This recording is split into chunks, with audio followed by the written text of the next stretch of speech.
त्यामुळे सत्य तरी हे बघा, तुम्ही काय नार्को टेस्ट करा नाही तर काही करा, ह्याच्यातनं काही फार उघड होईल असं मला अजिबात वाटत नाही. प्रफुल्ल पटेल यांच्यावरती रोख आहे असं मला वाटत नाही, पण त्याच्यात काय प्रफुल्ल पटेल खुलासा करतील ना, ते लग्नालाच गेले होते. पण एकंदर VSR कंपनीची जे गांभीर्याने चौकशी व्हायला हवी ते गांभीर्य CID कडे दिसतच नाहीये.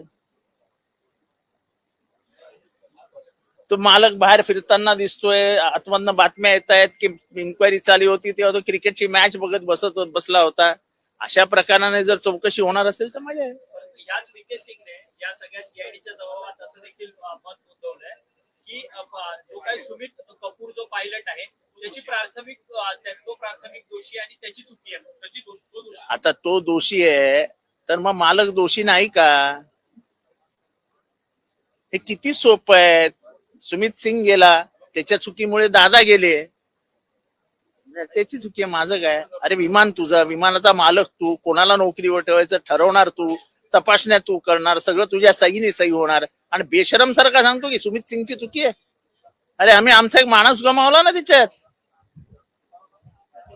हा जो मुजोरी आहे, ही जी मुजोरी आहे ती तोडायची आहे.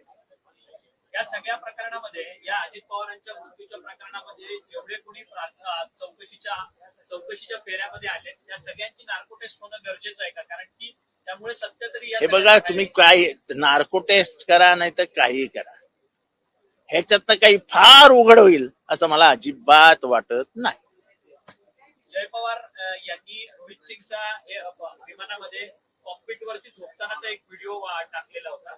त्याच्यानंतर आज रोहित सिंगच्या संदर्भात जय पवार पत्रकार परिषद घेणार होते, परंतु त्यांची पत्रकार परिषद रद्द झालेली आहे काही कारणास्तव. पवार कुटुंबियांवरती दबाव आहे का काही कोणत्या गोष्टीचा? ते मला माहित नाही काय झालंय, काय पत्रकार परिषद वगैरे काय रद्द झाली त्याच्याबद्दल काय मला माहित नाही.